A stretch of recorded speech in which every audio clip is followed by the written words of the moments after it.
Hello and welcome to another controller or gamepad review. Today we want to take a look at the 8BitDo or 8BitDo Pro2 Bluetooth gamepad. It's already it's not the newest one. It's not like this came out this year. This is I think it came out 4 to 5 years ago. I could be wrong about that, but it's been on the market for quite some time. But I'm always looking for new controllers, interesting controllers to check out here on this channel. I also want to check out if it can actually be connected to the Switch 2, because some of you have asked me recently about that. I also looked at the 8BitDo Ultimate 2 Bluetooth controller, which is kind of completely different. So we want to talk a little bit about what makes this Pro 2 Bluetooth gamepad special. I'm going to unbox it, talk a little bit about it. Box-wise, not too much to say here. It's apparently suitable for Switch, maybe Switch 2. It did say it in the description on the website where I bought it, but we'll see. Windows, Android. Oh, by the way, yeah, we will definitely need a firmware upgrade for the Switch 2. So that would all be the second part. So if you're just here for the Switch 2, check out the second part. I'll put a timestamp into the comment section, but Android, Apple, Steam, Raspberry Pi is typically what they do them for. So let's open this up. We're gonna remove those seals here. They are quite easy to remove. That's what I like about these. Sometimes you need scissors with some of these, but the 8BitDo ones, they have these nice seals. You can just remove them and then you can just slide it out. And typically what you find with the 8BitDo controllers is that they have a nice and white box. You can open that up. And then they are normally really nicely packed. I ordered, is it black? I think so. I think I ordered black. So we'll see. So let's take it out. You get the controller. We have to remove here this kind of plastic cover. And then what's normally in there is a cable, USB-C. And I think it's branded. Yeah, so that's what I like, you know. I do like the branded USB-C cables. That's what a lot more, I think, publishers or developers or just companies should really do. They offer a cable, just have it branded, man. It's just nice to know where this is coming from, you know. So yeah, we've got that. We need that in order to put the latest firmware on the controller. And I like the look. I do really like the look. I mean, first impressions. So, okay, so it's got weight. I did read it's around 225, 226 grams. My view, it's exactly the weight a controller should have. It feels dense, not hollow. There are sometimes controllers that feel really, really hollow. I guess you know what I mean if you know cheap controllers.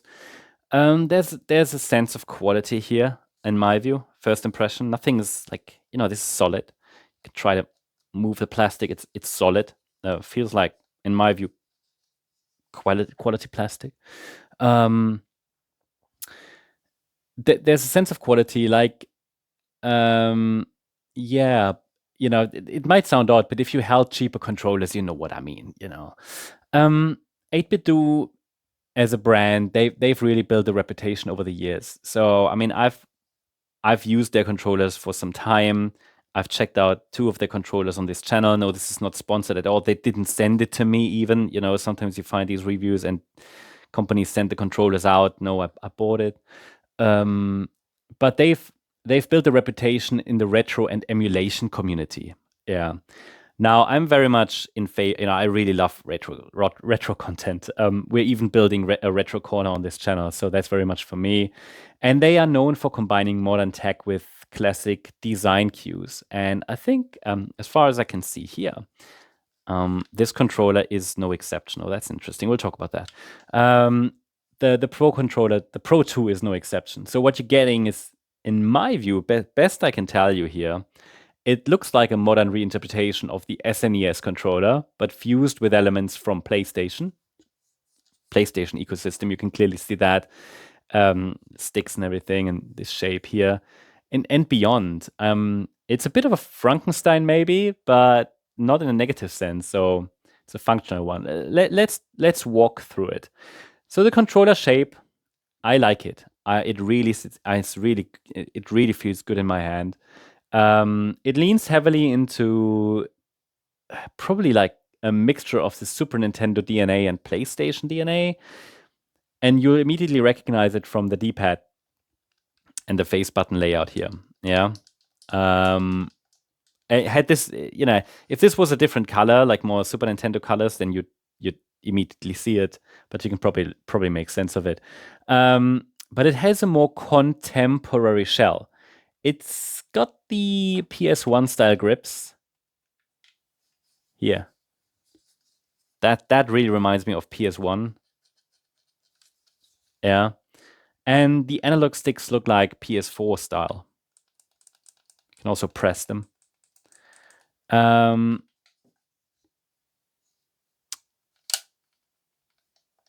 These here look like SNES. Yeah, shoulder buttons. But that combination is interesting. You could say it works quite well. Yeah, it works quite well. A bit of a mixture there, but it works quite well. And the grips have a slightly textured finish, which helps with grip, I guess, during longer sessions. I like that. The face buttons are, I guess, slightly convex. I think that's different to SNES originals. I think they were convex and concave. So decent size of the buttons as well, very responsive. But let's talk about the D-pad a bit. Feels tight and feels very deliberate to me. And to me, it reminds me of the SNES as well. So it's modeled after that probably. It seems a little bit stiffer maybe than expected, but my view is that this is ideal for retro games and precision-based games, fighting games. Let's talk about the analog sticks. They seem really so close to what you'd get on a PS4 controller. But they seem to have... Am I wrong about that? No, they do have a texture around the edges. That's Xbox style. Around the edges. And that's an unusual mix, but it gives you a bit more control in shooters and racing titles, I guess. So it's pretty good. Let's talk about shoulder buttons, or triggers first. They are full analog. Yeah, pretty good. They are full analog, which is great for racing games. And almost identical, I think, in shape and travel to the PS4 triggers. So they are quite smooth, seems responsive, great for racing games and anything requiring analog input. That's really good. Shoulder buttons looks to me, feels like SNES buttons, which is fine. But again, they are paired with modern triggers, which is also here a bit of an unusual mix. But again, it's functional and great. It works. Now, rear-wise, seems like we have a little bit of a like two buttons, two programmable buttons that again, you get on a lot of these controllers. Customizable is the word I was looking for, and feels clicky, responsive. So I don't normally use these too much. Could be a little bit too easy to press, maybe a little bit too easy to press. For some, it might be perfect, but I don't normally use these so much. Now, again, right, is there a battery in there? Yeah, so you've got a battery pack there. Don't know if I don't really want to take it out now if I don't have to, but is it? Oh, you might have to. I don't know. I haven't read anything about. I don't know. We might need to figure out how to. Oh yeah, just probably easy take it out like that. Is that? Yeah. Okay. All right. Okay. So that is pretty smart.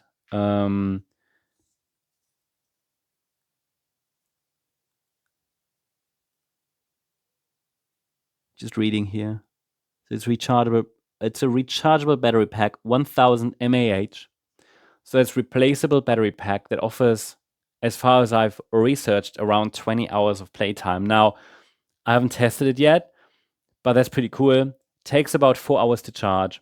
You can swap it out, and you can probably even put some. Can you put some standard AA batteries in there? I guess so. Yeah. It looks to me as if you could put some AA's in there, but again, I haven't really tested that. Might be worth to double check that. So that's pretty handy. So if that's pretty handy. I wish more companies did that. I don't know why they've all got them built in. Why not just make it replaceable? Honestly. I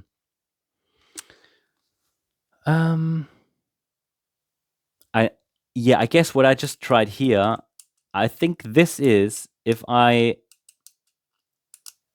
correct, this seems like a SADX. Oh, that's because it supports the Switch, Windows, macOS, Android, and I guess that's where you can toggle between the hardware. And I think X is for Windows, D is for Android, A is for Apple, S for Switch. Would need to double check that. But we're talking about Switch 2 here as well a little bit, so I need to figure out if it can actually be connected. But overall, it looks like a highly versatile controller to me. It doesn't reinvent the wheel, but it offers a lot of functionality. And I like the design. Yeah, a well-built package. Design is a bit of a mashup of familiar elements, but it works surprisingly well. And most importantly, it feels good. So whether you're into emulation, retro gaming, or you just want a highly customizable controller with some cross-platform support, I mean, this is a solid controller. Now, I haven't obviously tested it yet. This would be next. But what we have to do now, and I'm going to switch over to the screen, because I'll see if we can and have to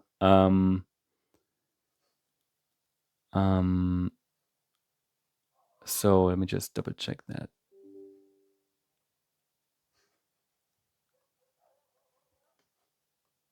Okay, so if we have to download, I'm now on the screen here. If we have to download firmware, so I'm going to connect the cable now.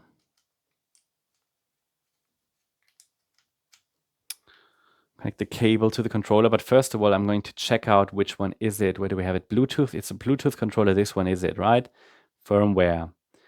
And what does it say here? Latest one, added support for Switch 2. Now that's amazing. So that's the 3.06.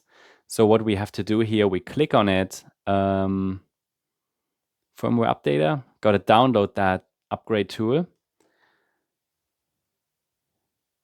It's going to be downloaded right now. Already done, I guess. Just doing this live so you see how long it actually takes. Starting the 8BitDo firmware updater. And this is what it shows now. Connect the device. And I would recommend you use the original USB-C cable that came with it, the branded one. So it's now connected. Added support for Switch 2 updated. Updating. Added support for Switch 2. Fix the issue where the profile status cannot be saved. Fix the abnormal issue of joysticks direct. Okay, I don't know. So they're fixing issues. That's the advantage when you can upgrade the controller to firmware. But all companies do that these days. So it's going to be interesting. So we'll switch back to the camera in a moment, and then we'll see if it can actually be connected to the Switch 2. And I'll tell you what I've learned about all that in the past. Update complete. So does it show me anything? No, it's complete now. So I'm going to close that. I believe that's what it was for the other controllers here I had. Press start and Y. It goes into this mode, and then press the pairing button for 3 seconds. That's what they normally want. And then we go to the change grip order one, and we'll see if it finds it. Oh, it's there. So that was straightforward. And now we go back to home mode, and it works as a controller. So that's amazing. I did read you cannot wake this up from you cannot wake up the Switch 2 from sleep mode. I'm not sure. I'm not sure. Got no idea. So you might want to reconsider that or consider that when you're actually using this as your own only controller, right?